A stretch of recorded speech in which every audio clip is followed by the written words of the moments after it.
Boa noite a todos, sejam bem-vindos a mais um evento da ABENS.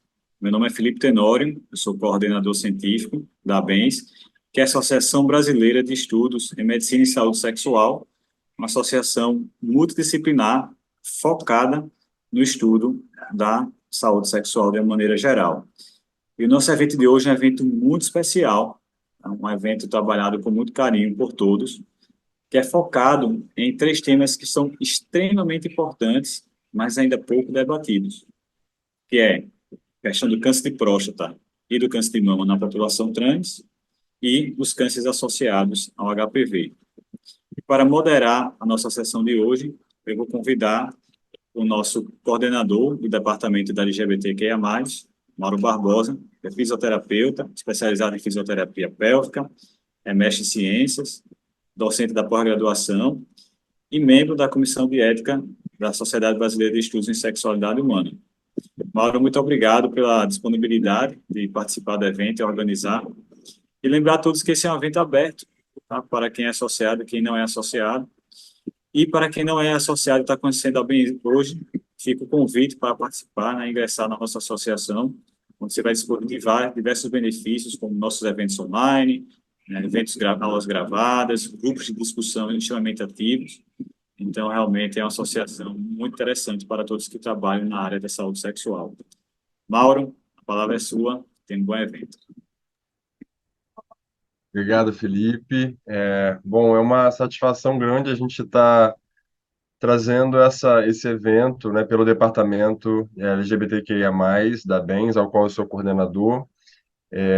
Então, a gente conseguir trazer uma dinâmica que fale com bastante especificidade, né? A gente está num pós-movimento, é a prevenção de câncer de mama e de câncer de próstata, né? O outubro rosa e novembro azul, e a gente resolveu aí fazer o dezembro, além do rosa e azul, para falar sobre os cânceres, a prevenção dos cânceres na diversidade sexual e de gênero, que é uma temática que às vezes é pincelada, mas é algo muito sutil, a gente não vê muito debate sobre isso, como é que funciona essas prevenções, esses rastreios, e a gente está trazendo um evento que, até onde eu estou vendo, a gente está trazendo uma exclusividade, uma inovação com relação a essa temática da transdisciplinariedade entre sexualidade, gênero, oncologia, prevenção, prócto, mama então são interseções que a gente vai discutir um pouquinho hoje, que está sendo uma noite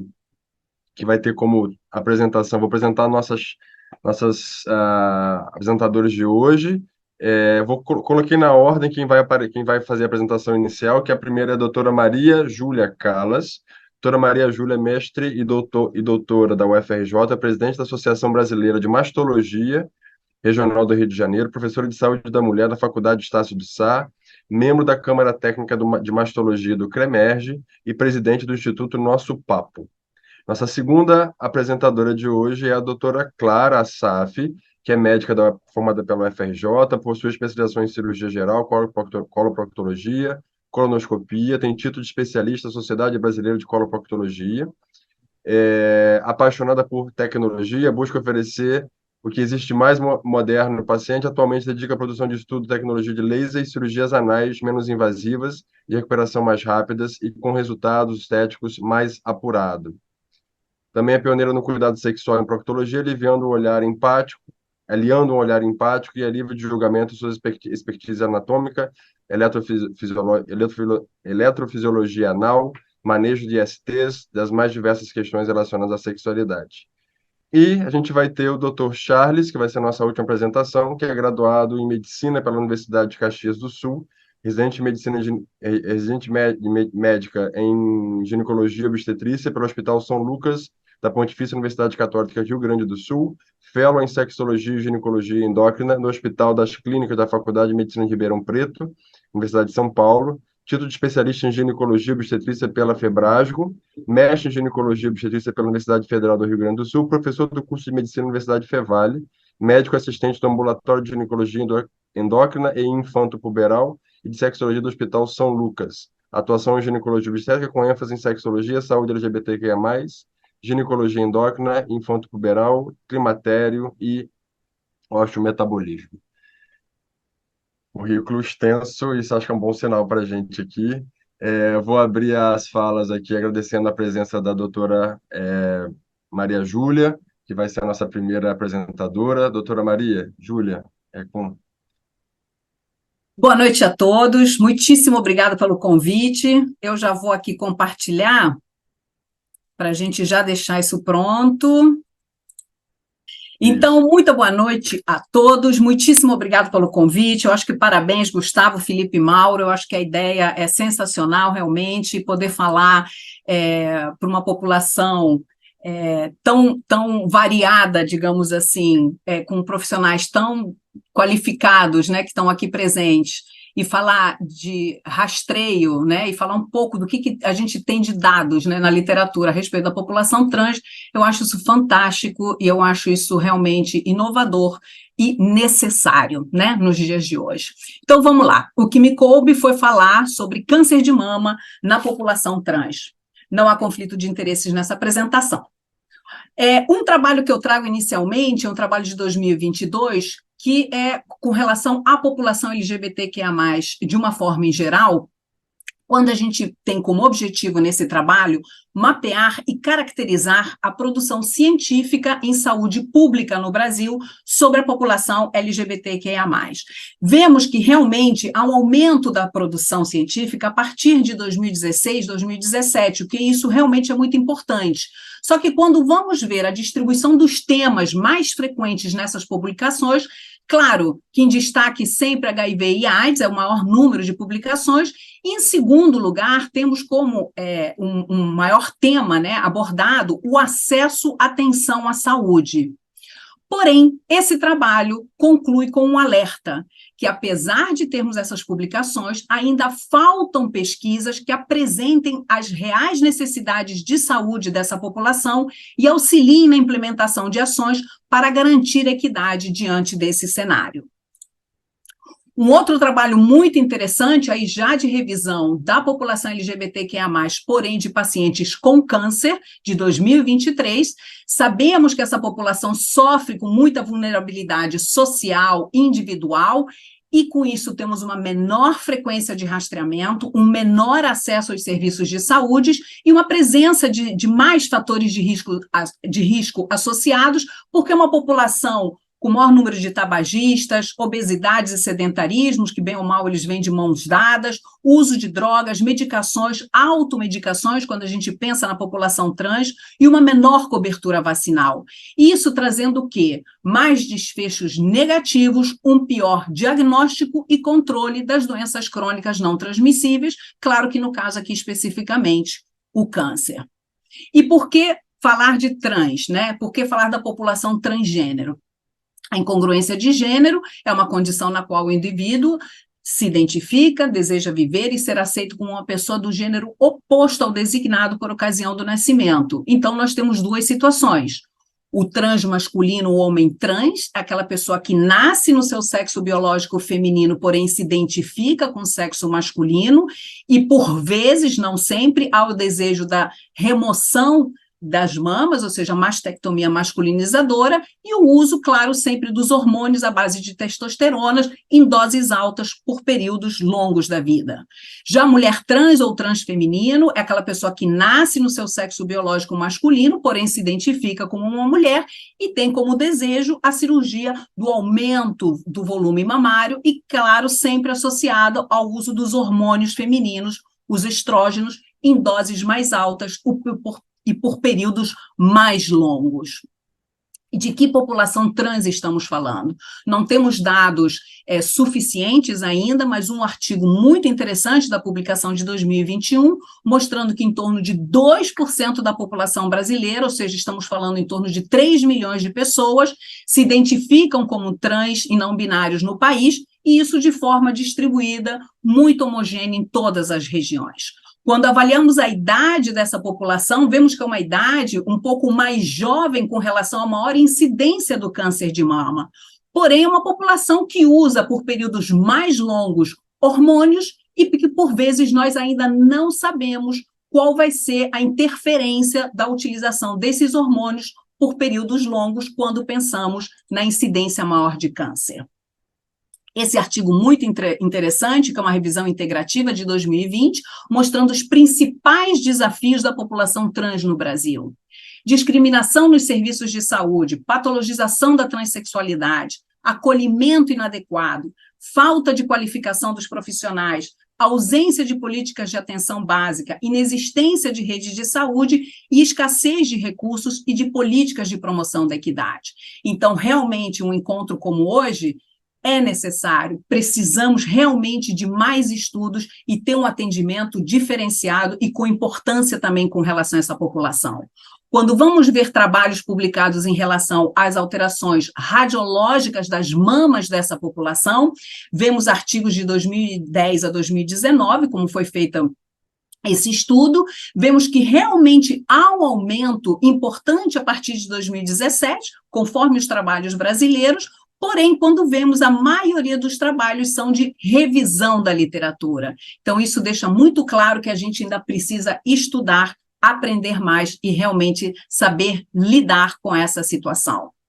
E a incidência de câncer no Brasil? Está muito bem já publicada pelo INCA, né? Essas publicações anuais, fazendo uma avaliação de triênio, onde temos muito bem especificadas quais são os cânceres mais comuns nas mulheres, qual é o câncer mais comum no homem. Sabemos que o câncer de mama feminino é realmente o câncer mais frequente no planeta e que o câncer de mama em homem é uma incidência baixa, rara, e por isso não temos nenhum método de rastreio estipulado. E a incidência de câncer de mama, ou de cânceres em geral, na população trans no Brasil? Quem tem essa resposta? Não temos esses estudos, não temos esses dados. Faltam estudos e temos falhas ainda em 2023 nos sistemas de informações em saúde, seja pela não inclusão nos campos de orientação sexual e identidade de gênero em todos os serviços de uma forma em geral, ou a subnotificação devido ao preconceito que essa população sofre. Então, elas, às vezes, quando existe essa opção de marcar, deixam de fazer essa anotação, essa avaliação, por medo de sofrerem preconceito pelos profissionais da área de saúde de uma forma em geral. E qual é a incidência de câncer de mama em trans? No Brasil, nós não temos, e existe pouca literatura internacional. Eu trouxe esses dois trabalhos e, de forma resumida, para a gente entender mais ou menos como que isso... Deixa eu só tirar as barrinhas aqui, gente, porque é barrinha em cima de barrinha, para eu conseguir enxergar melhor. Perdão. Como que nós podemos unir e mostrar essa diferença entre a população cis e a população trans. Então, quando a gente fala em homens, né? Então, quando a gente fala no homem transgênero, nós temos uma incidência de 43 por 100 mil pessoas anos. Quando a gente compara isso com homens cisgênero, claro que essa incidência é muito maior. Veja, câncer de mama em homem é raro, 1,2 por 100 mil. Já quando falamos de mulheres, nós temos uma incidência, por estes dados da literatura, de 4,1 por 100 mil. Mulheres trans, que ele é maior do que um homem cis, mas claro que infinitamente menor do que a mulher cis, que é o câncer mais frequente no planeta, aí com 170 por 100 mil. Sabemos que o uso do estrogênio na mulher trans vai fazer o quê? Vai fazer desenvolvimento da glândula mamária como um todo. Então, nós vamos ter ductos e lóbulos. E, desta forma, a mulher trans, ela tem chances de desenvolver tanto patologias benignas como patologias malignas, no caso aqui, então, falando especificamente do câncer de mama. E o que nós sabemos da relação desses hormônios, então? Esse hormônio causa, não causa câncer? Por quanto período pode se utilizar? Qual é aquela pessoa que tem um maior risco dentro da população trans a desenvolver o câncer de mama? Nós não temos esse dado na literatura. Então, esse é um trabalho de uma revista de endócrino de 2020 que mostra que a informação do risco, da associação, né, do risco-associação da reposição hormonal com essa população, ele é limitado e ele é conflitante. Nós não sabemos até que ponto a utilização desses hormônios em longos períodos e em doses maiores do que uma pessoa realmente produz podem causar algum malefício ou até alguma proteção para o câncer. Esse outro trabalho também mostra a mesma resposta, dados insuficientes para determinar se essas pessoas, sejam homens trans ou mulheres trans, têm um aumento maior da incidência de câncer de mama comparado com a população em geral. E aqui mais um outro trabalho de 2022, também mostrando que na literatura os dados ainda são insuficientes para falar a favor ou contra a utilização desses hormônios e uma maior chance de desenvolver o câncer de mama. Então, o que nós fazemos com essa população? Como vamos rastrear a população trans com relação ao câncer de mama? Existem algumas publicações na literatura, nós não temos nada no Brasil aqui com relação a diretriz e consenso. O que nós temos mais específico é esta publicação aqui da Sociedade de Endócrino, Patologia Clínica e Colégio Brasileiro de Radiologia de 2019, que ele tenta estipular tanto um rastreio para a população trans feminina como masculina, não só para o câncer de mama, mas também para câncer de endométrio, câncer de próstata e até avaliação do metabolismo ósseo, da densidade mineral óssea. Então, quando a gente pega as principais referências da literatura que abordam o termo rastreamento, né, para o câncer de mama na população trans, nós temos o quê? Quais são as bases de recomendação para esse rastreamento? Serão baseadas no sexo atribuído ao nascimento, nos fatores de riscos associados, porque nós podemos ter população trans com forte história familiar ou até mutações positivas, e o uso de hormônios exógenos. Então, de uma forma em geral, o rastreamento mamográfico para o homem trans ou transmasculino que não foi submetido à mastectomia e é de risco habitual, vai ser sua mamografia semelhante à mulher cisgênero. Se falamos em SUS, Ministério da Saúde, nós estamos falando do rastreio com a mamografia dos 50 aos 69 a cada 2 anos. Quando estamos falando das sociedades de ginecologia, mastologia e radiologia, o nosso rastreio preconizado é dos 40 aos 75 anos de idade, com periodicidade anual. Para aquele homem trans sem mastectomia poderem considerado de alto risco, sejam fatores de alto risco hereditário genético, a mamografia ela vem associada à ressonância magnética. E aquele paciente submetido a mastectomia masculinizadora, não haveria indicação de rastreio por nenhum método de imagem, apenas o exame clínico anual feito pelo médico e, diante de qualquer alteração na palpação, prosseguir com o método apropriado, que na maioria das vezes seria a ultrassonografia mamária. Já quando falamos das mulheres trans ou transfeminino, temos 3 situações por esses consensos.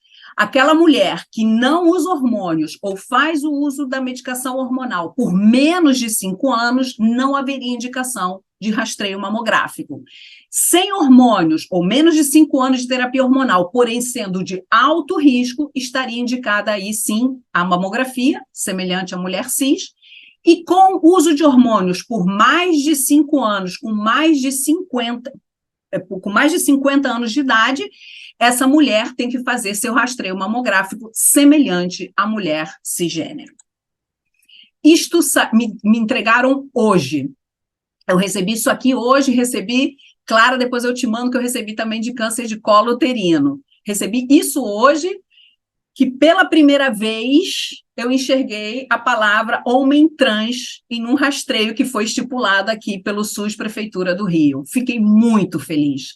Claro que tem muita coisa, não saiu nada com relação a mulher trans, não saiu nada com relação à mulher trans, só do homem trans, mas isso já pelo menos nos dá um certo alívio, uma certa felicidade, um certo conforto, saber que também, né, estamos todos, né, envolvidos na possibilidade de estipular rastreios, protocolos, e principalmente aqui no Rio de Janeiro. Trouxe alguns exemplos só para vocês terem uma ideia da população. Então, aqui é um caso de uma mulher trans. Ela tinha 50 anos, fazendo uso regular dos seus hormônios, né? No caso, estrogênio e espironolactona, desde os 30 anos de idade.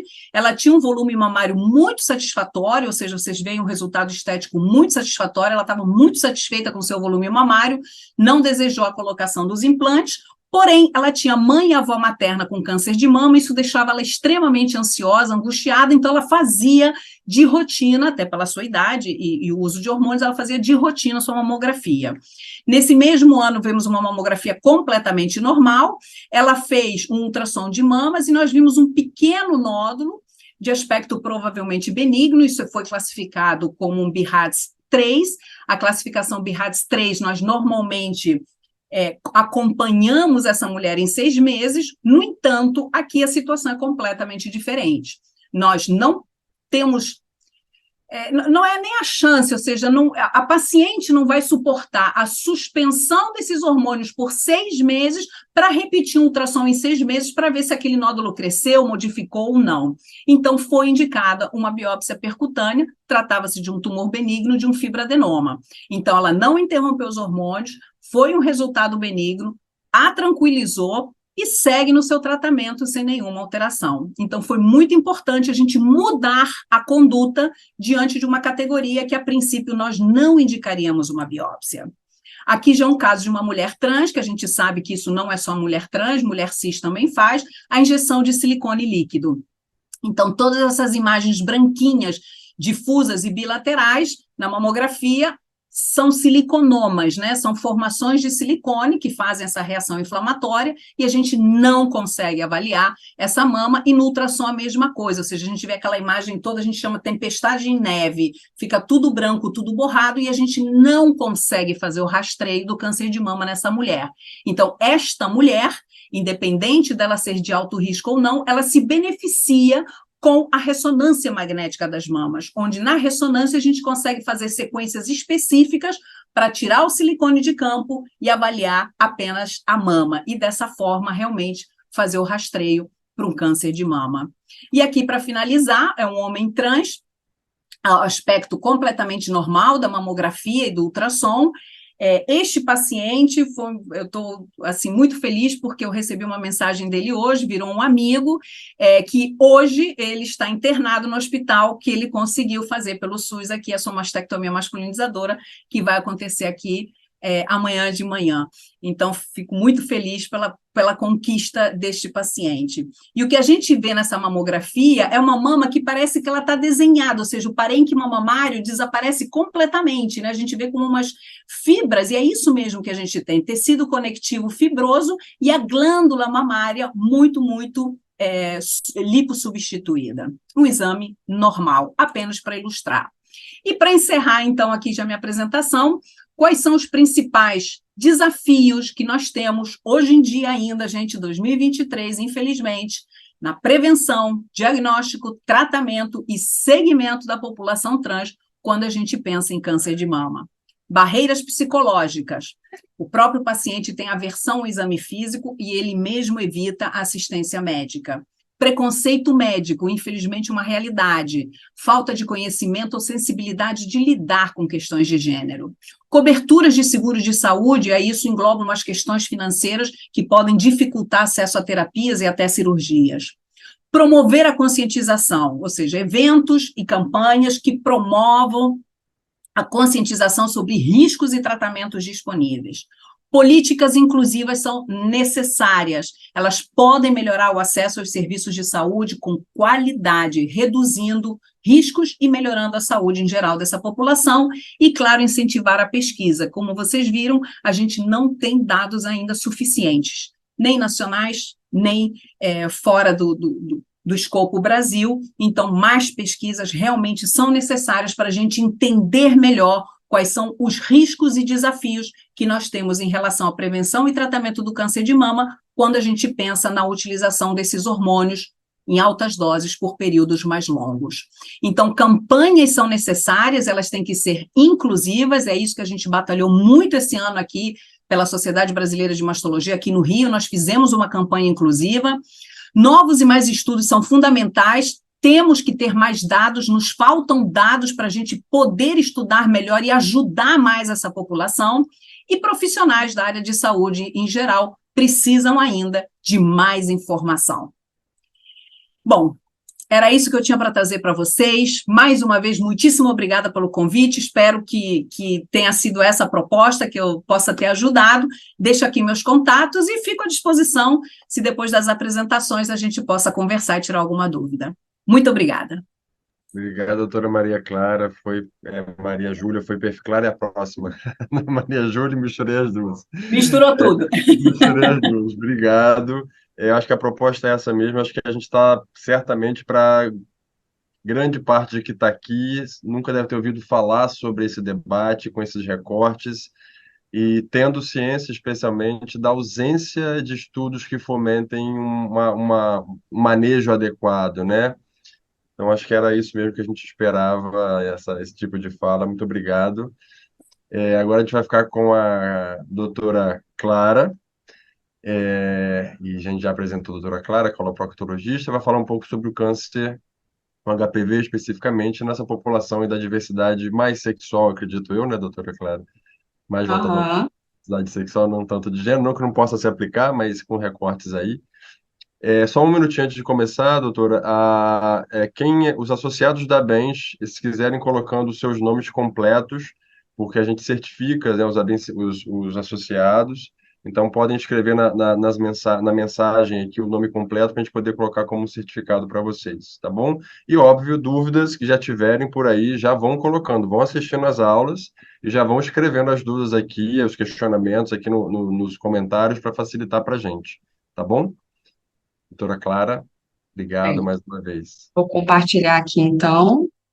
Então, gente, queria agradecer o convite. Eu fui chamada hoje para falar sobre a prevenção dos cânceres relacionados ao HPV, que é um assunto que ainda desperta muitas dúvidas, cheio de estigmas e que tem uma extrema relevância, porque o HPV ele está associado a 5% de todos os cânceres no mundo.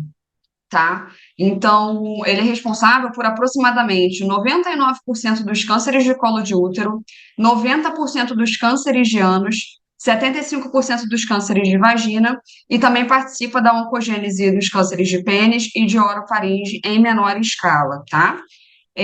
Mas assim, o que é o HPV, né, afinal de contas? Então, a sigla HPV, ela corresponde a um conjunto de vírus chamados de papilomavírus humanos, que é a IST mais comum do mundo, devido à sua alta transmissibilidade, a alta transmissibilidade do HPV.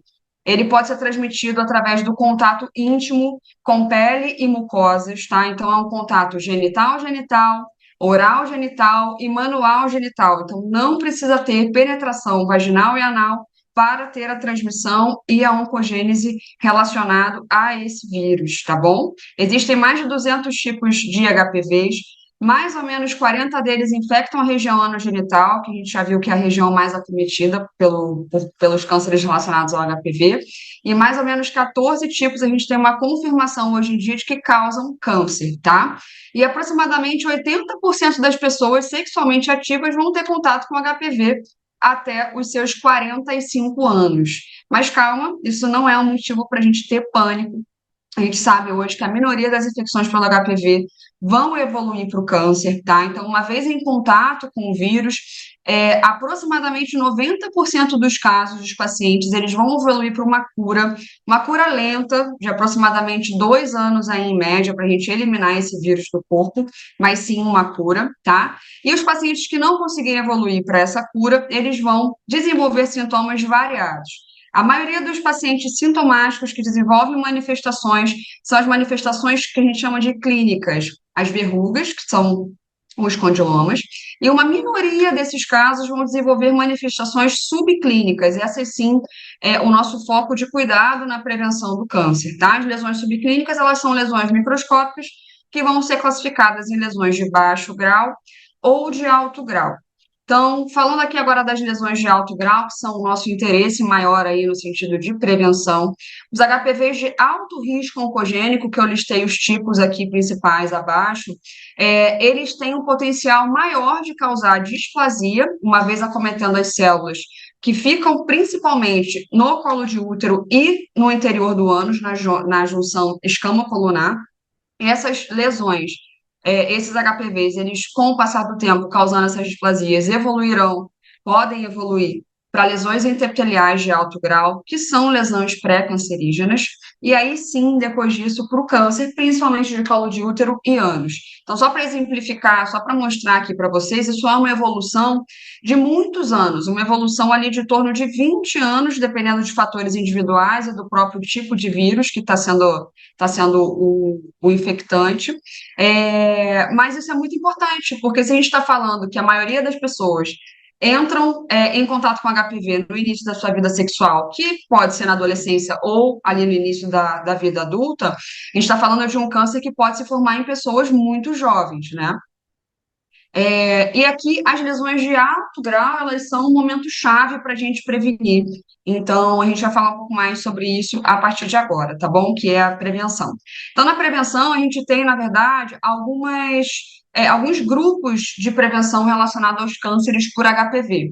Né? A nível de prevenção primária, a gente tem a prevenção do contato e o fortalecimento do nosso corpo nesse combate ao HPV. E a nível de prevenção mais secundária, a gente tem a busca ativa das lesões microscópicas pré-cancerígenas. Falando inicialmente das lesões microscópicas, como é que a gente vai identificar que elas estão ali presentes, né? Uma vez que, se a gente está falando que os cânceres são mais em colo de útero e no interior do ânus, a gente precisa conseguir olhar adequadamente essas regiões. Então, a gente faz esse tipo de rastreio com o exame citológico ou o exame de Papa-Nicolau, tá?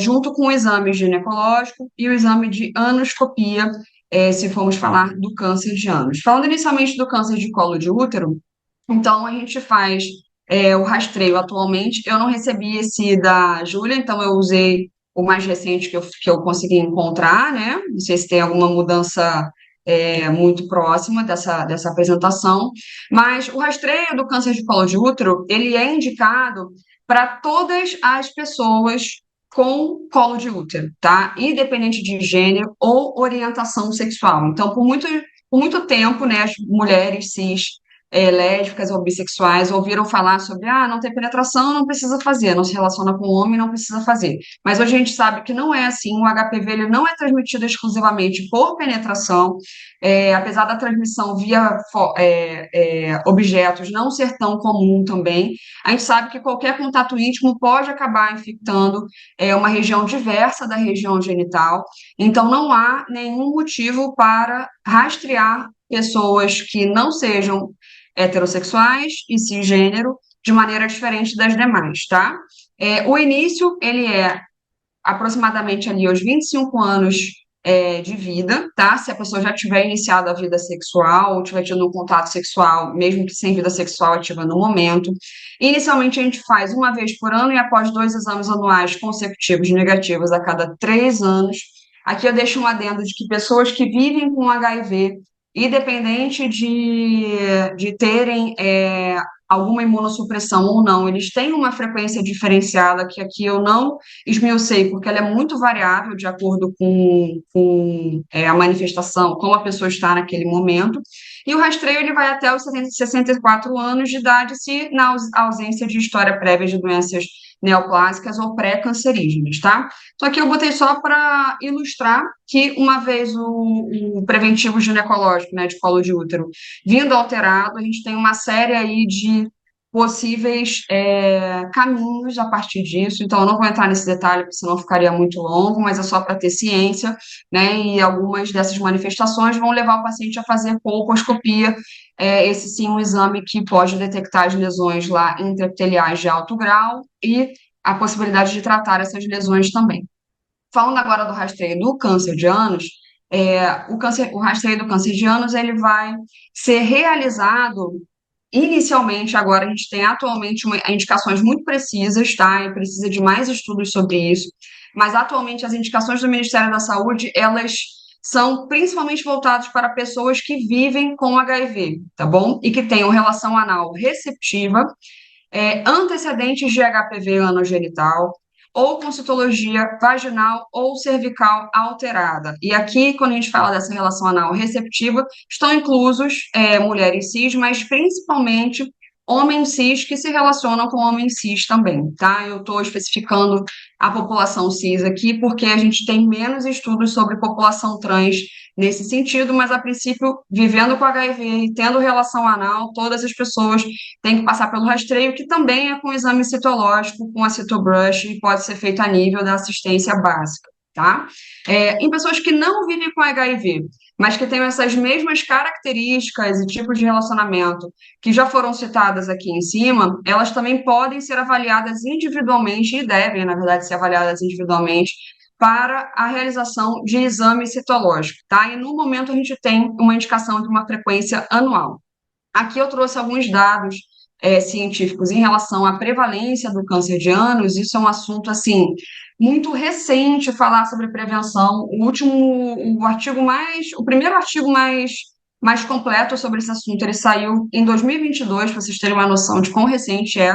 Então, realmente, ainda é um assunto que leva muita discussão e que muitas pessoas questionam essa necessidade de rastreio. Então, eu trouxe aqui dados epidemiológicos só para a gente entender por que é importante pensar nisso, tá? Então, se a gente fala do câncer de ânus na população em geral, realmente ele é um tumor que tem uma incidência muito baixa comparado com os outros, e aí se questiona esse rastreio por conta disso. Mas quando a gente vê grupos populacionais específicos que esses estudos mais recentes avaliaram, a gente vê que a população HSH, que seriam homens que fazem sexo com homens, aí sim, população cis que a gente está falando, e que vivem com HIV, a incidência ela passa para 85 por 100 mil habitantes. Se a gente for comparar aí com câncer de próstata, mama, cólon, outros cânceres extremamente comuns e que tem rastreio já bem definido, a gente vê que precisa se olhar melhor para esse grupo também, tá?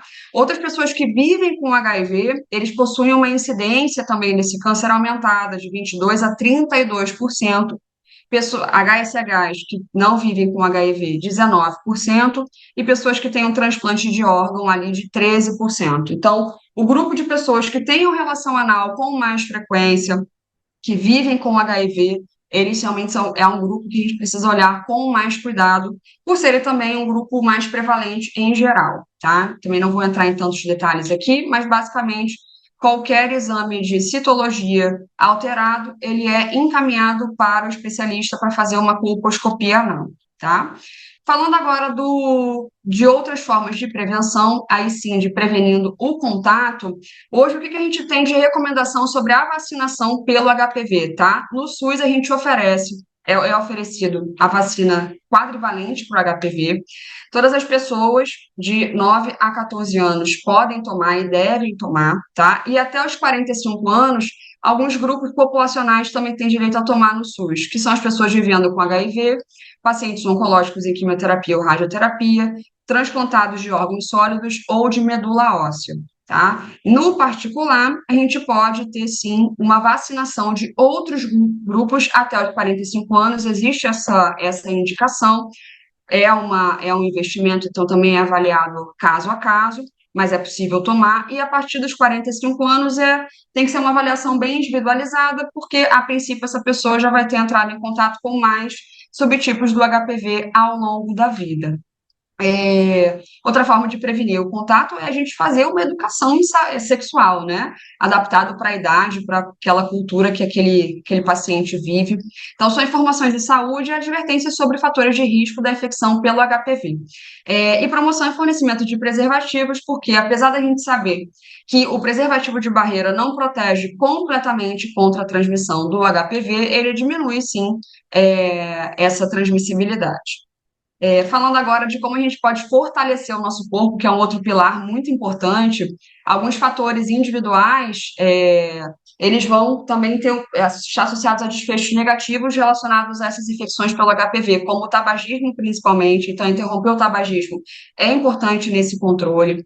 Tratar condições que possam afetar a imunidade, como, por exemplo, o HIV, né? Ter uma nutrição adequada, já que a gente sabe que a desnutrição também é um fator de risco para um desfecho negativo relacionado ao HPV, e um cuidado global corpo e mente, para que a gente tenha um corpo forte, saudável, imunologicamente adequado ali para combater o vírus, né? E, por último, e não menos importante, é muito necessário que a gente faça um combate ao estigma e à desinformação, tá? Sexo não causa câncer, o que causa câncer é o HPV. Não é nenhuma vergonha ter uma IST e não é nenhuma vergonha procurar tratamento e prevenção nesse sentido. Então, fica essa reflexão agora para o final e também o meu contato, caso vocês queiram continuar conversando sobre esse assunto. Obrigada. Muito bom, doutora Clara. Muito bom. Muito obrigado mesmo. Bastante feliz, viu? Sendo incrível. A gente vai dar continuidade aqui agora com o Dr. Charles, que vai fazer o recorte do câncer de próstata na população de mulheres transgênero. Difícil a gente assumir a frente, né, depois dessas duas aulas maravilhosas, né? Mas tem uma coisa que eu uso semelhante ao que a Clara falou, que eu falo para os meus pacientes, principalmente quem tem estigma em relação ao IST, que é só bate o carro quem dirige, né? Só corre o risco de ter uma IST quem tem uma relação sexual. A gente pode até evitar uma relação sexual, né? Pode evitar o risco de ter uma IST não tendo relação sexual, mas com certeza a vida vai ficar bem menos gostosa, né? Então, só bate o carro quem dirige, não tem nenhuma vergonha de ter um IST. Então, Eu uso a acho que mesma analogia do carro, a mesma. é Falar de sair na rua. sensacional. A mim coube falar, então, do câncer de próstata nas mulheres trans, não sei se está aparecendo na minha tela aqui. Sou ginecologista, sou especialista em sexualidade e ginecologia endócrina pela USP de Ribeirão Preto e eu trabalho com a população trans diariamente, assim, especialmente no ambulatório que eu tenho na universidade. Então, a gente vai conversar um pouquinho sobre essas questões da pessoa trans, tá? Eu vou só fazer um apanhado que a Maria Júlia já tomou inicialmente aqui, mas é para a gente relembrar um pouquinho para quem não está tão acostumado com essa nomenclatura de pessoas trans, né? Eu particularmente não gosto desse biscoito, tá? Eu acho que ele é meio rebelde, meio revoltado, e a gente perde um pouco a aplicação, porque a gente sai um pouco do mundo das ideias, né?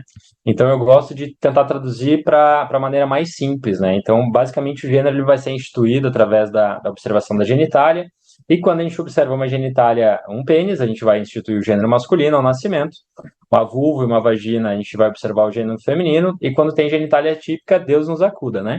É um caos na Terra e a gente realmente sofre, entre aspas, quando a gente vai colocar o gênero para aquela criança.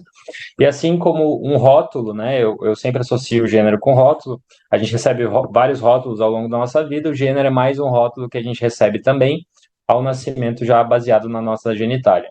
E a identidade de gênero basicamente vai ser como eu me vejo, como eu me sinto, quem eu sou, basicamente, tá?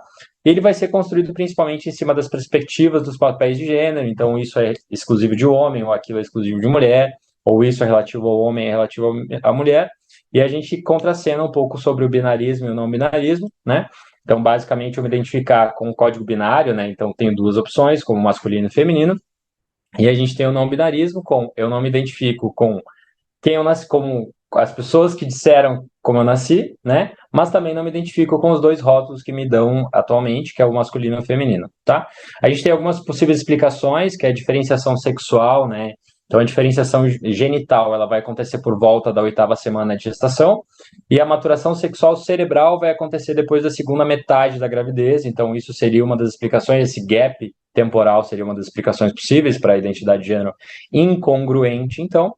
Existe uma possível alteração neuroanatômica, e a gente consegue identificar, tem algum estudo que mostra que o cérebro de uma mulher trans, anatomicamente, ele é mais semelhante ao cérebro de uma mulher cis do que de um homem cis, né? Então, uma possível explicação neuroanatômica também. Talvez um efeito hormonal, e a gente começa com o efeito hormonal, dizendo, a gente tem alguns estudos que relacionam sobre a não heterossexualidade, né? Então, por exemplo, meninas que foram expostas a um ambiente com aumento de testosterona, ou seja, ou que tem hiperplasia adrenal congênita, ou que as mães utilizavam alguma coisa, né, alguma medicação com testosterona durante a gravidez, essas meninas foram mais tendenciosas a serem não heterossexuais do que a população geral. Tem um efeito possivelmente genético também em cima disso, porque a gente começa a questionar sempre sobre a questão ambiental, mas tem um possível efeito genético disso, onde a incidência de incongruência de gênero ela acaba sendo maior em monozigóticos do que em gêmeos dizigóticos, por exemplo, tá? Então, basicamente, se eu não concordo com o gênero que eu fui designado ao nascer, eu sou uma pessoa trans. Se eu me identifico com o gênero que me deram ao nascer, eu sou uma pessoa cis. Se eu me identifico como uma mulher, então isso difere do gênero que eu recebi, eu sou uma mulher trans. Se eu me identifico como homem, isso difere do gênero que eu recebi, eu sou um homem trans. E se eu não me identifico com o gênero que eu nasci e também com o gênero que as pessoas me dão como escolha, que é o masculino e feminino, eu sou uma pessoa trans não binária, tá? De acordo com o Conselho Federal de Medicina, porque a gente vai falar um pouquinho de terapia hormonal, a gente pode começar a hormonioterapia a partir dos 16 anos, tá? E de acordo com a portaria do SUS, a gente pode começar a hormonioterapia a partir dos 18 anos, tá? Então a gente começa a quebrar um pouco as falácias e as fake news que a gente tem por aí de que crianças estão sendo hormonizadas, tá? No Brasil isso não é permitido, eu não posso hormonizar, nem no Brasil nem no mundo, eu posso hormonizar uma pessoa antes dos 16 anos de idade. Eu só posso, o único tipo de tratamento que eu posso fazer para uma pessoa com menos de 16 anos de idade é o bloqueio da puberdade quando a gente tem um diagnóstico de incongruência de gênero. Eu não posso hormonizar ela nem para o feminino, nem para o masculino. Eu posso bloquear a puberdade, analisar ela mais psiquicamente falando, endocrinamente falando e ajustar o sofrimento dela para quando realmente for o tempo para a gente iniciar essa terapia hormonal, a gente fazer isso com maior tranquilidade ou para amenizar o sofrimento dela precocemente, tá? Então, basicamente, quando a gente vai falar de próstata, a gente tem várias alterações quando a gente começa, principalmente a terapia hormonal de afirmação de gênero, como o aumento do tamanho das mamas, né? A gente tem uma alteração de composição corporal, então a gente tem um depósito de gordura mais na região dos quadris, a gente tem uma certa redução na pilificação e na velocidade do crescimento do pelo, e na questão do sistema reprodutivo, a gente vai ter uma redução das ereções do pênis, uma redução da concentração e da qualidade espermática, e uma redução também do tamanho prostático, tá? Então, em cima disso, a gente precisa falar quem são as pessoas trans. A gente tem basicamente de 0,4% a 1,3% da população mundial se identifica como uma pessoa transgênero, tá? E uma mulher transgênero é uma pessoa que se identifica com gênero feminino e que foi designada como homem ao nascer, tá? Existem poucas recomendações, a Maria Júlia e a Clara falaram anteriormente, que a gente tem poucas recomendações em relação ao rastreio de neoplasia na população transgênero, né? Atualmente, a única recomendação oficial de rastreio de neoplasias que a gente tem na população trans é o rastreio da neoplasia maligna da mama, tá? Mas, em relação às outras, a gente não tem nada oficializado ainda, e a maior parte dos rastreios que a gente adapta da população cisgênero através de, principalmente, séries de casos que a gente sabe que, quando a gente fala de evidência científica, não é um grande avanço cientificamente falando, tá? E aí, quando a gente fala de cirurgia de afirmação de gênero, e vai ser o nome, a nomenclatura correta que a gente vai utilizar, né? A gente tem um pouco de desuso da cirurgia de redesignação de gênero, redesignação sexual, ou mais leigo e às vezes até transfóbico falando, a cirurgia de mudança de sexo, tá? Mas a cirurgia de afirmação de gênero é o nome mais correto, e a próstata vai ser mantida mesmo após essa cirurgia de afirmação de gênero nas mulheres trans. E aí é importante que a gente lembre que persiste a necessidade de rastreio do câncer de próstata. A questão que a gente levanta é se essa necessidade de rastreio ela vai ser igual à dos homens cisgênero, certo? Então, em relação ao câncer de próstata, a gente vai ter uma incidência, então, de 106 casos para cada 100 mil habitantes. Vai ser maior, principalmente em homens entre 70 e 74 anos.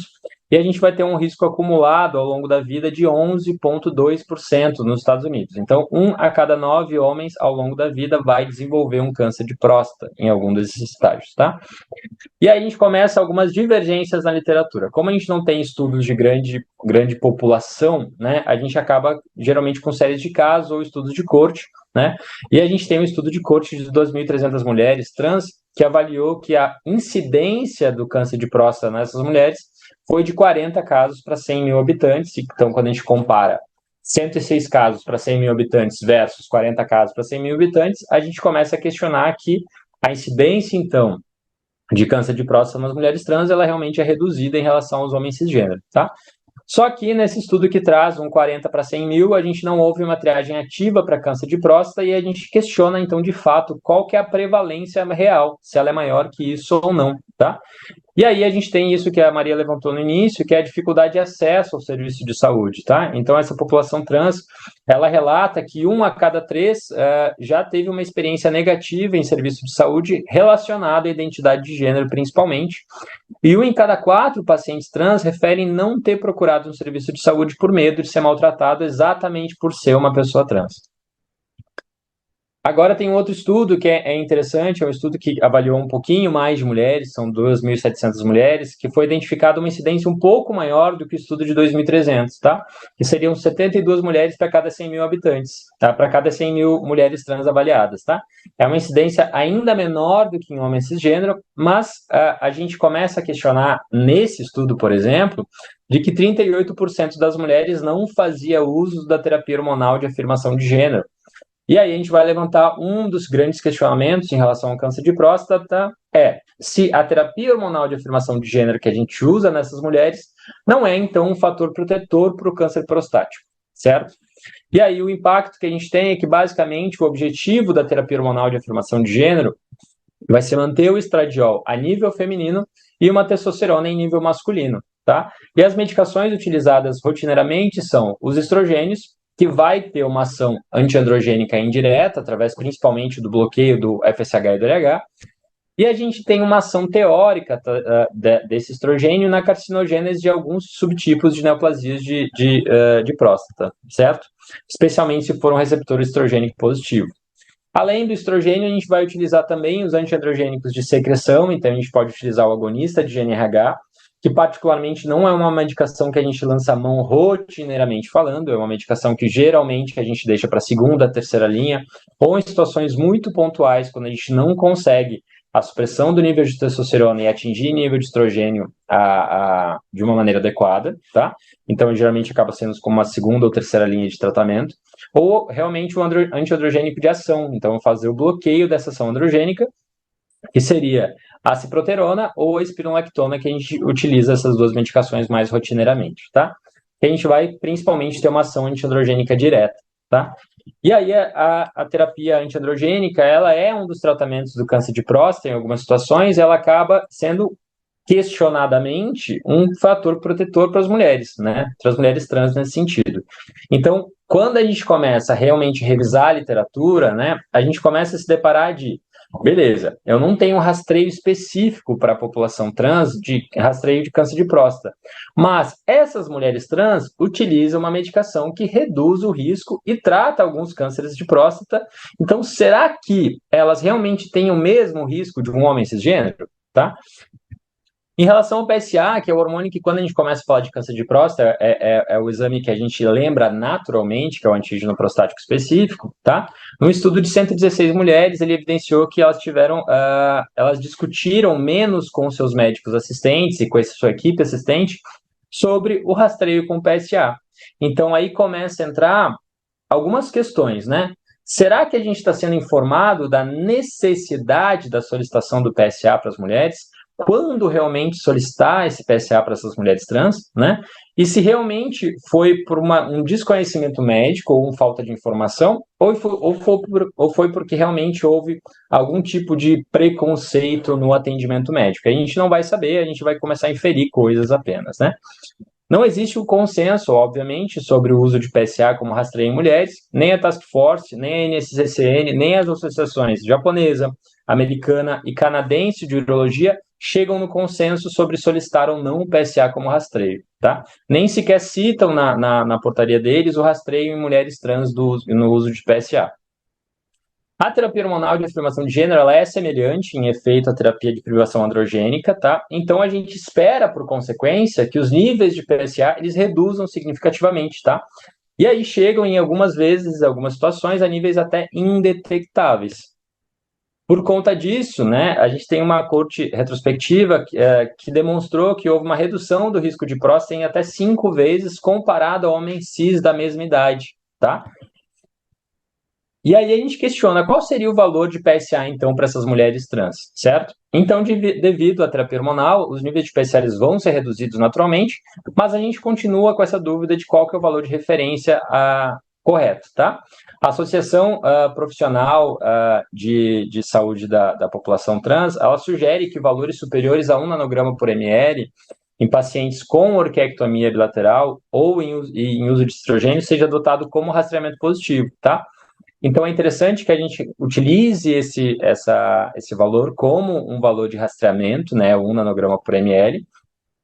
E a gente tem um outro estudo que acaba extrapolando alguns dados, de novo, a gente trazendo estudo de população cisgênero para aplicar para a população trans, que seria a extrapolação de dados de uma corte de homens com hipogonadismo grave, que sugere que, então, o PSA com 0,6, variando de 0,02 para mais ou para menos, proporcionaria uma sensibilidade interessante para a detecção do câncer de próstata, tá?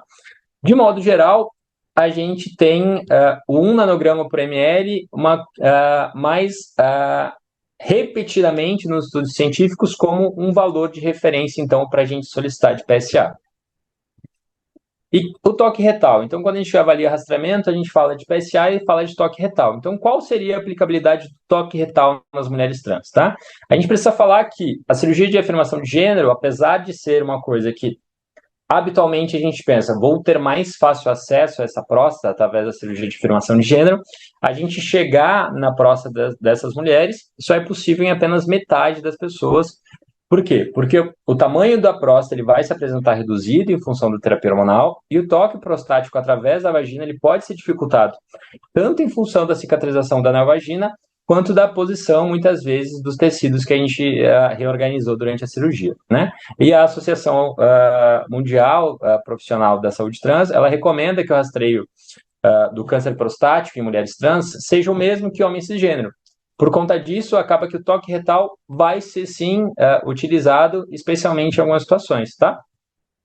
Quando a gente fala, então, do rastreio geral, de uma maneira geral aqui, a gente começa a aconselhar os pacientes sobre essa dificuldade que a gente tem de acesso, sobre a incerteza que a gente tem do PSA e a possível proteção da terapia hormonal em relação ao câncer prostático e realmente jogar junto com ela dizendo assim, não existe um rastreio específico, mas a gente acaba extrapolando alguns dados em função da tua segurança, certo?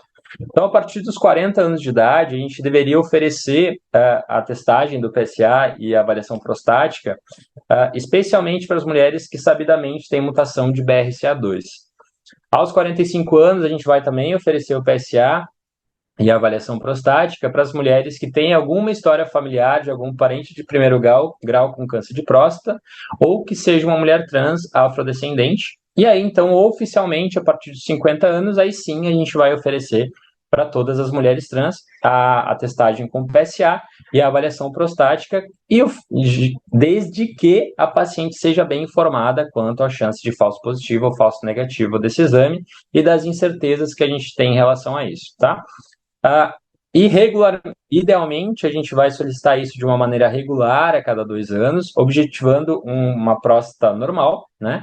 E um PSA menor do que 1 nanograma por ml, e caso a gente tenha um dos dois positivos, ou uma avaliação prostática alterada, ou um PSA aumentado, a gente, nesse momento, deveria solicitar, então, uma ressonância para a gente avaliar essa próstata, tá?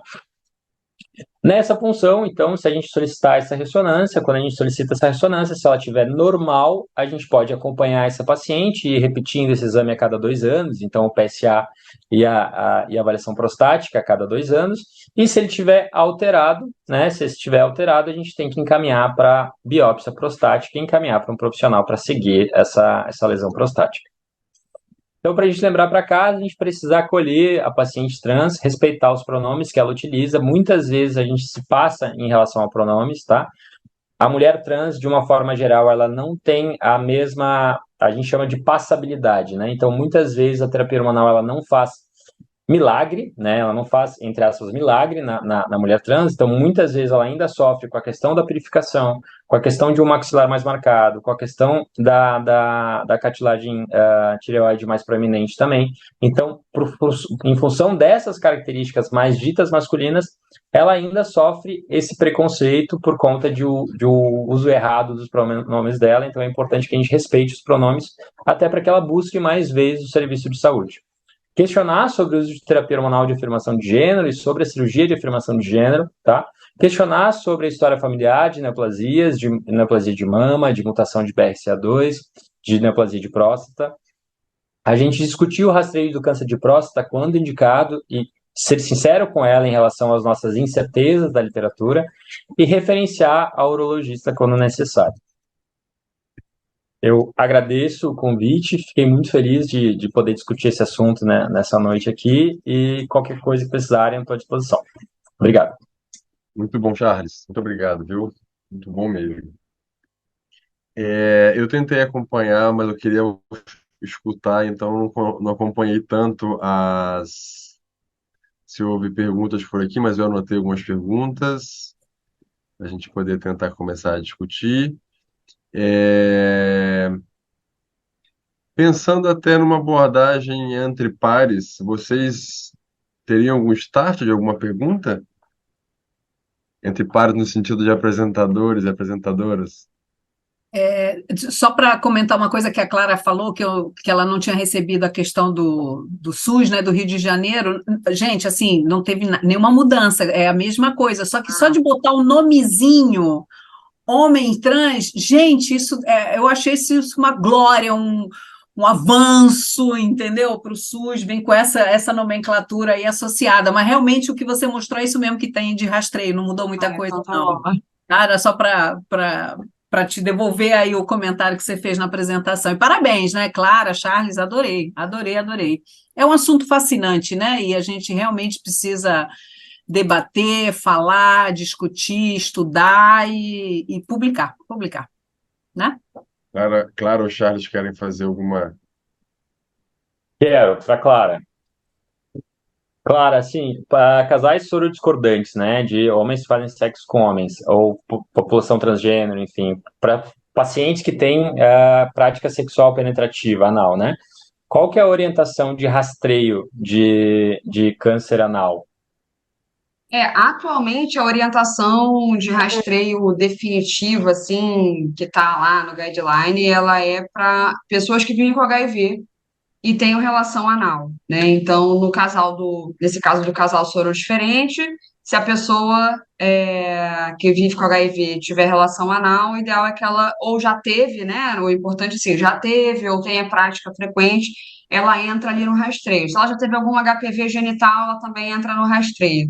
E assim, na minha prática aí, sim, individual, que é um nível de evidência menor, eu sempre converso muito com os pacientes assim o grau de exposição, né, para a gente poder determinar um pouco desse rastreio. Então, o Ministério da Saúde hoje ele recomenda que a gente faça uma avaliação individual para quem tem relação receptiva anal e não vive com HIV. Basicamente é isso, né? O HSH que tem a relação anal. A gente vê ali, eu quis botar aqueles dados epidemiológicos da prevalência justamente para dar aquele alerta, né? Assim, não existe um guideline, até porque esse guideline recomendando a citologia para quem vive com HIV saiu em 2002, em 2022, assim, é uma coisa que a nível de científico a gente é um bebê, né, caminhando nesse conhecimento, né?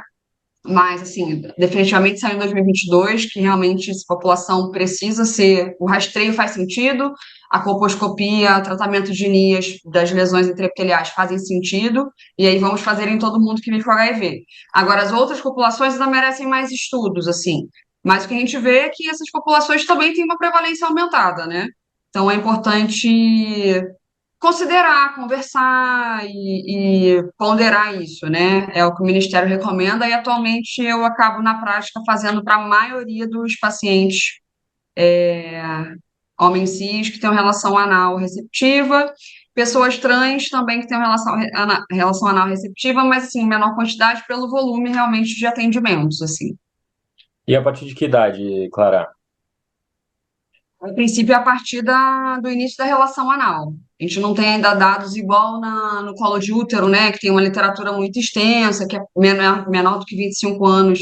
A princípio, ali não tem tanto risco de carcinoma invasivo, mas para o ânus a gente não tem ainda esses dados. Então, o rastreio é anual e ele inicia ali, tão logo a pessoa inicia uma vida sexual anal. Então, um ano depois, teoricamente, ela já entraria ali para o rastreio. O que a gente sabe também é que o câncer de ânus nessa população, isso é um dado que eu não coloquei na apresentação, ele acontece ali entre 30 a 40 anos, então são pessoas bem jovens, né, que têm o câncer de ânus relacionado ao HPV. Então, é importante também não adiar tanto assim, né, a citologia e, em caso de alterado, a colposcopia. A gente faz também ascos, né? Atopias que no colo de útero talvez não fossem indicados para colpo. No ânus, tudo é indicado para colpo. Qualquer alteração citológica se encaminha para colposcopia. E muitas vezes eu pego lesão de alto grau em ascos mesmo, na consultório. Aí a gente E a trata. gente, a gente tem pelo SUS, duas últimas perguntas, tá? Se a gente tem pelo Olha, SUS e se é em meio líquido ou outro. teoricamente a gente tem pelo SUS, existe uma. Porque assim, no SUS tem que ter como poder cobrar, né, o procedimento que é feito. E eu já fiz essa pesquisa junto com um amigo, eu não vou saber detalhes agora, mas é possível cobrar, até porque essas orientações eu tirei tudo do Ministério da Saúde, não tirei nada tanto internacional, para poder justamente ficar mais aqui a nível do que a gente pode fazer prático, né? Então, teoricamente, dá para fazer. Aqui no Rio, inclusive, não sei se alguém aqui é do Rio, eu faço um trabalho de ir nas clínicas dos colegas que me chamam, né, clínicas de família, para a gente fazer uma capacitação ali para coleta anal, que as pessoas às vezes têm medo, né, de fazer isso por conta própria. Fazer um Não tem matriciamento, muitos né? mistérios. Hã? Fazer um matriciamento da medicina de família. É um matriciamento voluntário.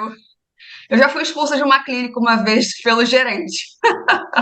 Então, assim, é na raça, né? Mas teoricamente tem como fazer, e existe um ambulatório de colposcopia no SUS também. No Rio, a gente tem no Hospital Federal de Ipanema, e esse ano, agora, a gente conseguiu lá para o Hospital da Lagoa, do qual eu fazia parte, também voluntariamente, a gente conseguiu comprar um aparelho para lá também, então lá também vai abrir um ambulatório para ISTs ano retard. Aí teria que caminhar, né, para o especialista. Fazer uma pergunta, assim, tem uma coisa que me intriga muito, que a gente coloca como responsabilidade da detecção precoce do câncer aos receptivos, né? Então seria o sexo vaginal e a mulher que é responsável por esse processo de saber se tem ou não, e me parece que está sendo feita a mesma transposição pro ano receptivo, né? Para o que a gente entende, né, popularmente como sendo passivo, deveria avaliar essas questões. E aí eu fico me perguntando se aonde entraria, talvez aí é uma pergunta para quem nem está participando necessariamente da mesa, que poderia ser o Felipe que responder para a gente, por que não pensar em peniscopia? Porque se eu quero fazer detecção precoce, eu entendo que talvez o agente transmissor, que seria a pessoa com pênis, deveria ser avaliada também nesse processo, né? Porque a gente está o tempo inteiro tentando fazer esse manejo de quem está recebendo esse contato e não está vendo o parceiro regular, pelo menos o parceiro regular, tal qual se faz com a sífilis de uma mulher gestante, né? Você tem que fazer lá a testagem também, né? As sorologias também do parceiro, né? Vocês veem que isso acontece, esses parceiros, quando existe uma possibilidade de uma exclusividade de parceiro, essa avaliação, essa peniscopia, ela entra como uma solicitação? Eu Vou gostaria de só ouvir falar. essa também. Que eu tive Então, muita dificuldade de encontrar esse assunto, conversei com alguns urus, todo mundo assim, não tem rastreio, não tem rastreio. é, E aí eu fiquei, bom, então meio que não tem o que fazer, né? a grande questão da peniscopia é o seguinte: essas técnicas utilizando o ácido acético, elas vão curar lesões que são hiperproteicas e funcionam muito bem em mucosas protegidas, né? Então, assim, questão de mucosa vaginal, né, mucosa do colo uterino, porque ali são regiões que você não tem muita exposição. Então, basicamente, se corar, tem uma acessibilidade muito alta aí para o HPV. No pênis, os trabalhos com peniscopia são extremamente controversos, tá? Por quê? Porque a maioria das lesões que vão ficar brancas com ácido acético, elas não vão estar ligadas ao HPV. Elas vão ser realmente assim, reações inflamatórias, lesões por atrito, porque o pênis, de qualquer maneira, é mais exposto, principalmente para aqueles pacientes que fizeram cirurgia de postectomia. Então, existe até algumas recomendações de certas secretarias de saúde de realmente não fazer a peniscopia devido à baixa sensibilidade do método. E aí, se a gente não faz a peniscopia, a gente fica dependendo de quê? Do paciente, né, fazer uma autoavaliação, detectar uma lesão verrucosa e ir no médico. Ou ele pode ir regularmente no médico para o médico fazer uma avaliação realmente assim, visual, sem necessariamente utilizar o ácido acético, né? Então, assim, periscopia no homem realmente é complexo, tanto pela questão que funciona pouco, então tanto pela questão cultural. E, cara, treinar os homens para identificar uma verruga da HPV seria o ideal, né? Mas é tão difícil, assim, acho que a gente está tão longe disso, né? Está tão longe disso. Mal conseguem lavar o pênis, né? É, eu Eu acho achei que essa interessante o que você falou, Mauro. Eu achei interessante o que você falou, né? Assim, quem tá quem fica naquele lugar social assim da passividade, né? Tá sempre com aquela coisa de que tem que se cuidar, tem que se cuidar. É quase que um, né? E a gente às vezes faz isso de alguma maneira que não intencional. E quem tá na posição ativa, e aí a gente pode transpor isso para relacionamentos hétero ou homo, né? Assim, tipo, tô de boa, né? Eu não tenho que me cuidar tanto, né? Eu acho que existe uma questão cultural aí que transpõe tipos de relacionamento, né? É isso que você falou, assim. é interessante como há a hierarquização do gênero e esse lugar do receptivo, do passivo, do feminino, como ele é hipervasculhado e o outro lado hierarquizado num topo onde ele é o agente, muitas vezes, de muitas coisas, e na verdade a gente cria políticas para poder fazer abordagem de quem sofreu por aquela. É confuso isso, né? A gente atribuir somente a quem recebeu a infecção e não quem transmitiu a infecção um cuidado. E aí, uma pergunta que eu queria, só para finalizar, que eu vi que a doutora Maria Júlia queria falar também, mas ainda nesse tema, que vale a gente falar um pouquinho, é, foi uma pergunta de fisioterapeuta, tá? Então, de fato, eu não tenho esse conhecimento, não é da nossa alçada técnica, desculpa, profissional. O SUAB, né,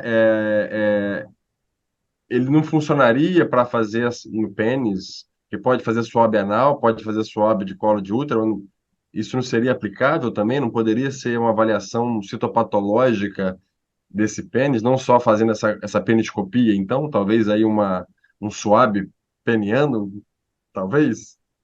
Então, funcionaria na região de mucosa, né? Que você consegue realmente retirar as células de maneira Entendi. mais fácil.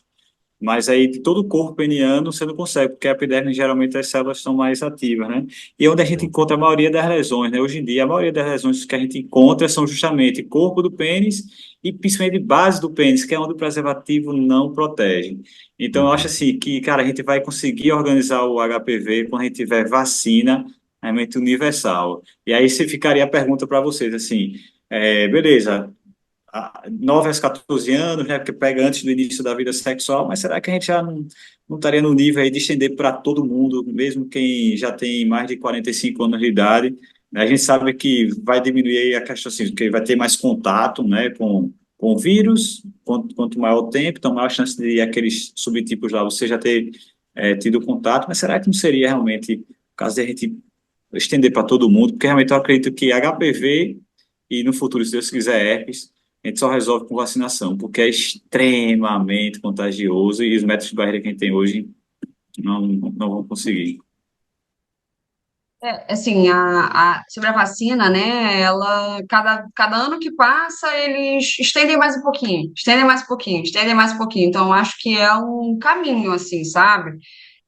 Hoje já se sabe que até 45 anos tem benefício. Antigamente achavam que era só quando tomavam antes de vida sexual, depois acharam que era até 26, depois acharam que era até 45. Então, acho que a tendência dos estudos é mostrar benefícios para além, né? Posso falar, assim, sobre estudos da parte anal. A gente sabe que a vacina, ela aumenta o potencial do paciente em sair de lesões de alto grau para baixo grau, independente de idade, disposição sexual e tal. Então, assim, eu imagino que isso vale para tudo, né, esse dado. E aí eu vi que perguntou aqui também, né, sobre se existe algum dado que mostre que a vacina reduz a incidência de câncer de colo e de ânus, e a resposta é sim, reduz e muito, assim, a redução ela vai para mais de 80%, e com a nona valente no colo de útero a redução aumentou ainda mais, assim, de maneira mais considerável, né?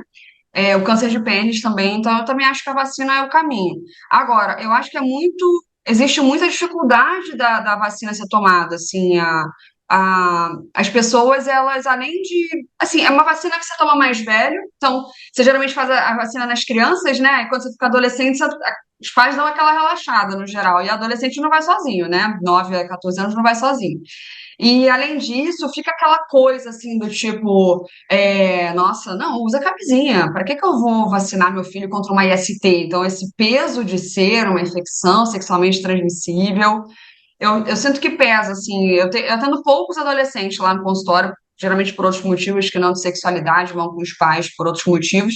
E eu sempre comento assim, "Ei, toma vacina da HPV?" Aí, mãe ou pai, não, doutora, não, também mais essa vacina não, tem que usar camisinha. É isso que eu ouço, assim, e foi isso que eu ouvi dos meus pais, por exemplo. Entendeu? E aí, assim, eu acho que é uma questão cultural que precisa de ser combatida, assim, num nível mais amplo, né? Sei lá, será que faz sentido vacinar com alguns meses? Não é isso, eu não sei. É, Talvez já vacinar logo na infância mesmo e acabou, né? Não sei se é assim, se seria possível. com relação a isso que você está falando, Clara, o que eu vejo muito por parte das mães de meninas é que elas acham que a vacinação para o HPV vai estimular uma vida sexual mais precoce. Então, quando elas me falam isso, eu pergunto, eu jogo a pergunta, eu falei assim, e hepatite B? Né? Ou seja, a vacina da hepatite B ninguém comenta, né? Ou seja, falei, ué, mas como assim? O HPV sim e hepatite B não, né? Então, eu acho que falta muita informação e eu acho que é uma questão cultural mesmo no Brasil. A gente sabe que a Austrália quase zerou câncer de colo uterino, né? E eles usam a nona valente há muito mais tempo do que nós aqui no Brasil. Mas eu acho que é informação, informação e cultural. A gente vê que até alguns profissionais, até ginecologistas, acabam não indicando na pessoa de 23, 24, 26, 28, que por vezes possa não ter tido vida sexual ativa ou até com vida sexual ativa, né? Eu acho que a vacina é sempre muito bem-vinda. Eu vi, posso falar só um negocinho aqui que me inclui aqui na pergunta? Peraí, deixa eu puxar aqui a pergunta que falou com relação a. Ó, acho que foi o Felipe que colocou aqui. O A grau de idade, a temperatura, de acordo com com a sociedade. relação às recomendações das sociedades e grau de dificuldade de engajamento dos pacientes com relação a rastreio, né? Aí eu acho que a gente está falando de rastreio de câncer de mama e câncer de próstata. Eu acho que era essa a pergunta, né? O que a gente tem, fora todas essas questões que eu coloquei, que o Charles também colocou, da questão da falta do acolhimento, do atendimento, da informação, de julgar, do preconceito, né? Isso tudo afasta muito essa população a procurar os serviços, principalmente quando a gente fala de SUS, né? Uma coisa muito interessante é que os homens trans, eles chamam as mamas de intrusos. Então, é muito difícil a gente fazer, por exemplo, estimular que um homem trans faça um autoexame. Tá, tudo bem, você não quer fazer tua mamografia, não quer fazer tua rotina no ginecologista, faça o autoexame. E a coisa mais absurda do mundo eu pedir que um homem trans faça o autoexame, porque ele quer retirar, ele quer remover os intrusos dali. Tanto que eles usam um binder, né? Eles fazem binder, o binder é tipo um top, né?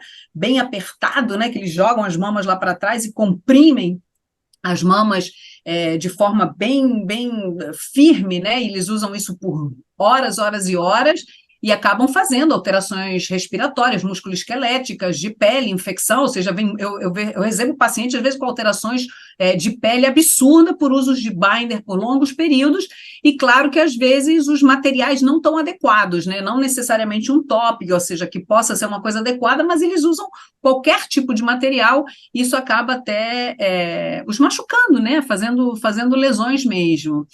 E recentemente, eu sou revisora de uma revista aqui da Mastology, e eu recebi, caiu na minha mão essa revisão, as novas recomendações da Sociedade Brasileira de Mastologia, Radiologia e Ginecologia com relação ao rastreio do câncer de mama. Cara, quando chegou essa revisão para mim, eu fui assim voando, né? Eu falei, uou, vamos ver o que eles vão falar da população trans dessa vez. Não veio nada, não veio uma frase sequer da população trans, da população negra, de pacientes mais jovens, ou seja, a gente tem no Brasil, o Brasil é uma casuística de população mais jovem no mundo com relação ao câncer de mama. Quando a gente fala mais jovem, abaixo dos 50 anos, né? e a gente tem um SUS pedindo rastreio a partir dos 50.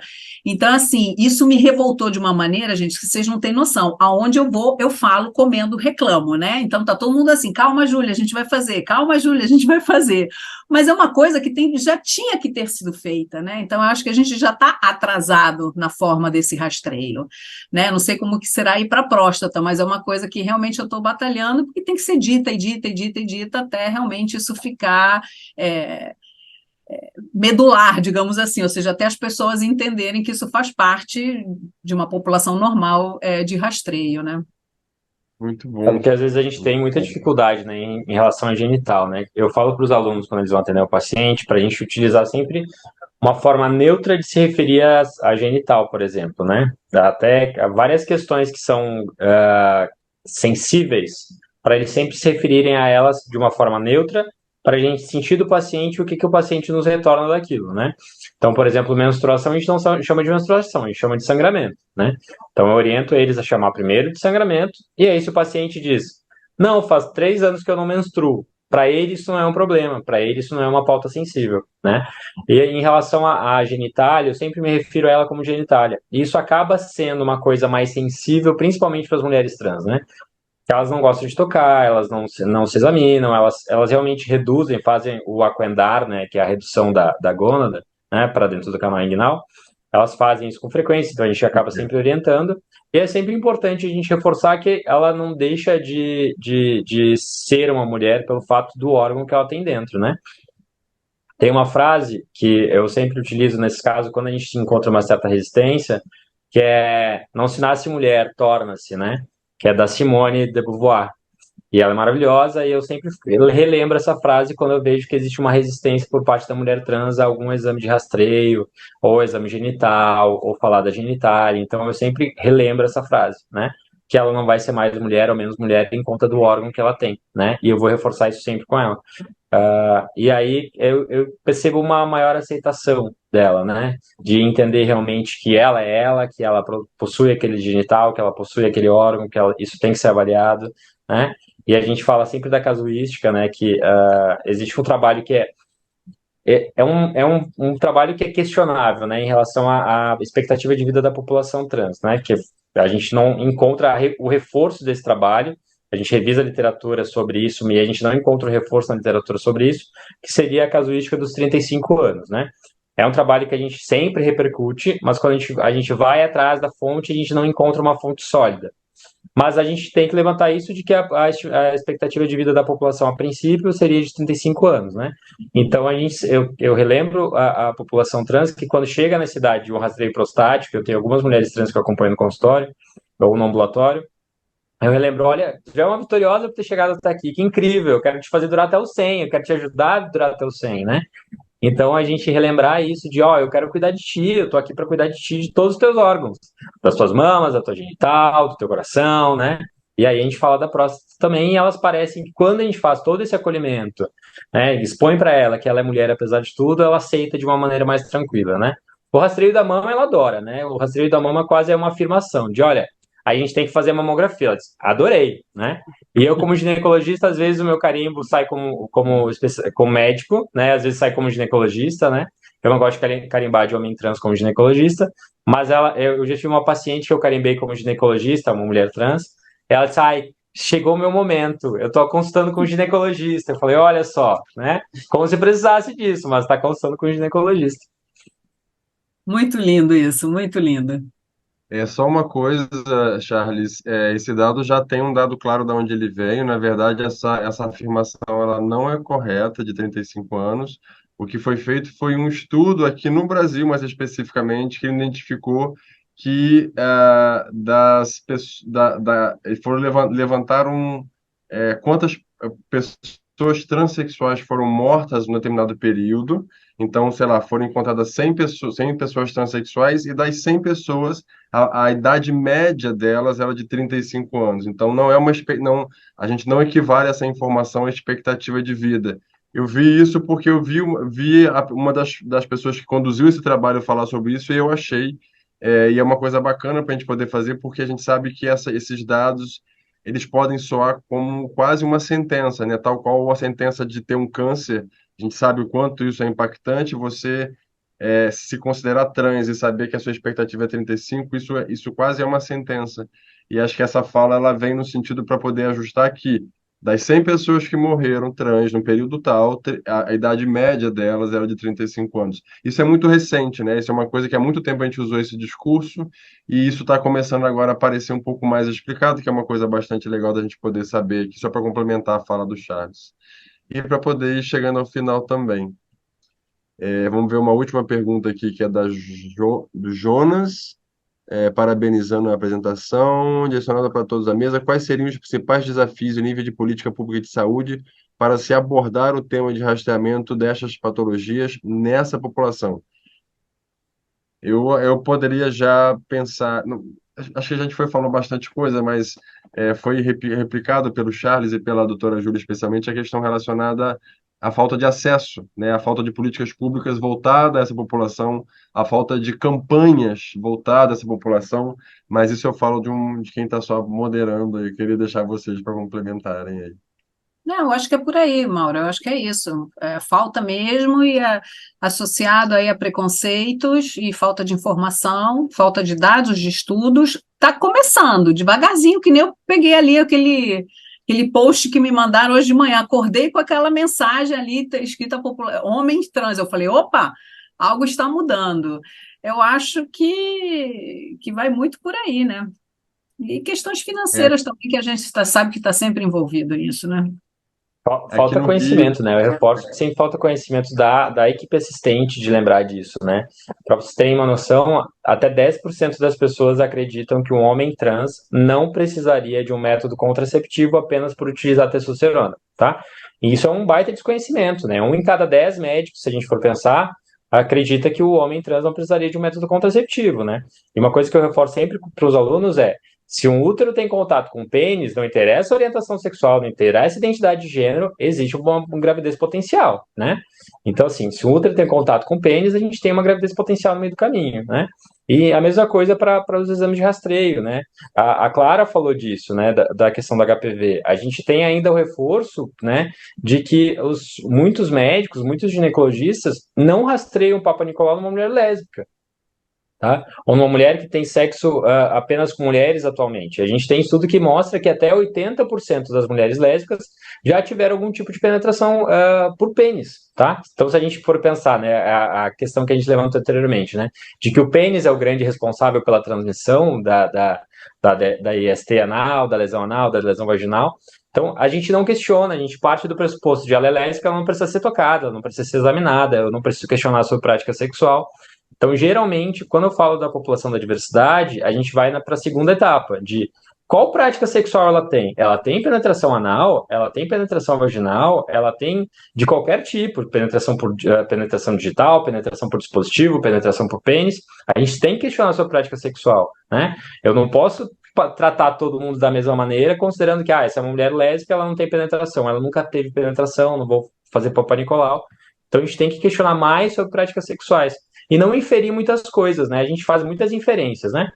Entra um cara bombadão que fala grosso, eu vou imaginar que ele é o ativo se ele fala que ele é homossexual, né? Entra alguém que tem uma voz mais aguda, eu vou imaginar que ele é passivo e aí eu vou me dirigir nessa situação. Isso é o baita de um preconceito estabelecido, né? Então Sim. sempre tem que questionar que prática sexual que ele tem, como é o método que ele se protege, se ele usa PrEP, se ele usa algum outro método, se ele faz rastreio. Então, não inferir nada, mas questionar mesmo, sabe? Ele é considerado, você entra um paciente no teu ambulatório, você é uma mulher, então você considera normal ela ser uma mulher cis, heterossexual, ou seja, isso é considerado normal, ou seja, não, a gente está ali, nós somos profissionais da saúde, chegou um paciente independente, né, de qualquer coisa, nós temos que perguntar, exatamente, essa coisa da normalidade que realmente incomoda muito. Preconceito. Eu aprendi Só Desculpa, pode falar. Pode Eu ia falar, falar, pode só falar. complementando a parte anal, né? Assim, acho que fugindo um pouco talvez a pergunta tenha sido mais da população trans, mas falando da parte anal, acho que é exatamente sobre conversar sobre a prática sexual do paciente de um jeito, assim, livre para receber o que ele for falar, né? Para não receber talvez uma informação falsa pelo medo. Então, é conversar realmente, é perguntar. Então, assim, eu vejo isso até na maioria dos consultórios proctológicos, que a gente já está falando do especialista do ânus, né? Não estou nem falando da atenção básica. As pessoas não perguntam se a pessoa tem relação anal. Então, assim, tem que ser perguntado para poder pensar se em rastreio para essa população, né? E tirar um pouco o medo de fazer o exame, assim, que eu sinto que às vezes, mesmo que um colega queira fazer, esteja estudando, tenha já a prática de perguntar, às vezes ficou naquela insegurança por não ter tanta proximidade ali de examinar a região, por ser uma área assim, né? Super tabu de ser olhada, de ser falada. Então, eu acho que é tratar como uma área como outra qualquer, assim, né? Que vai ter os seus rastreios, os seus cuidados, enfim. Acho que é isso, minha gente. A gente está fechando um tempo bom de discussão. Acho que me deu a impressão que a gente ficaria mais um tempinho aqui, mas eu acho que a gente tem essas proposições de conseguir ser um pouco mais conciso para que todo mundo consiga participar do início ao fim. Isso talvez deixe aí um ar que a gente pode fazer mais vezes esses encontros voltados à diversidade de gênero. Acho que é uma ideia, é uma proposta.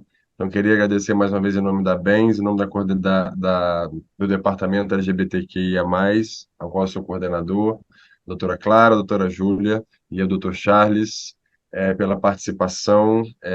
Foi muito bom, acho que eu não sei nem, a gente precisava disso, assim, sabe, desse espaço para poder discutir isso, de possibilidades e identificar algo que parece que ainda está muito distante da gente ter o que de concreto temos a fazer, o que nos, na verdade, dá mais intenção de vamos trabalhar mais, fazer mais eventos, sensibilizar mais.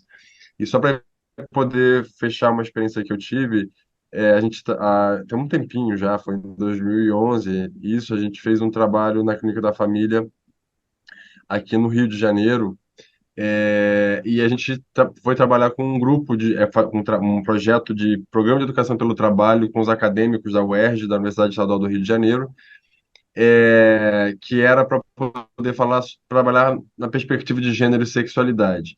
A gente chegou muito empolgado, achando que a gente ia ter demandas de tudo para poder tratar como técnico, né, profissional, e a gente viu que não chegava até a gente porque os agentes de saúde, o segurança, o gerente, a técnica de enfermagem, eles não sabiam do que era aquilo.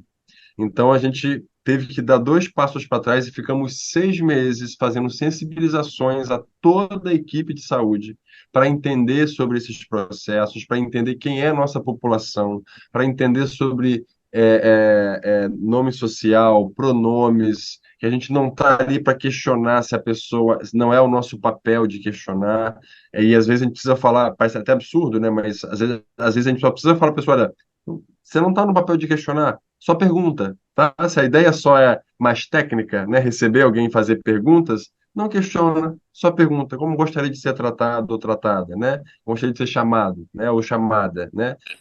E isso por si só já trouxe uma mudança muito grande e a partir daí o trabalho andou. Então, só para afirmar essa última pergunta, que de fato o acesso ainda é um grande problema, porque as pesquisas para poder acontecer, as pessoas precisam acessar o serviço de saúde e as pessoas não acessam, né? Então, acho que nosso trabalho está fazendo, está aqui hoje falando sobre isso, trabalho voluntário da Ana na Clínica da Família para fazer a onoscopia. Acho que o caminho vai sendo esse aí, porque a gente precisa tornar algo mais uniforme como profissionais de saúde que cuidam de pessoas, mas, claro, entendendo que tem estresse de minoria, tem demandas específicas, e eu preciso ter essa qualificação dentro do recorte de diversidade sexual e de gênero.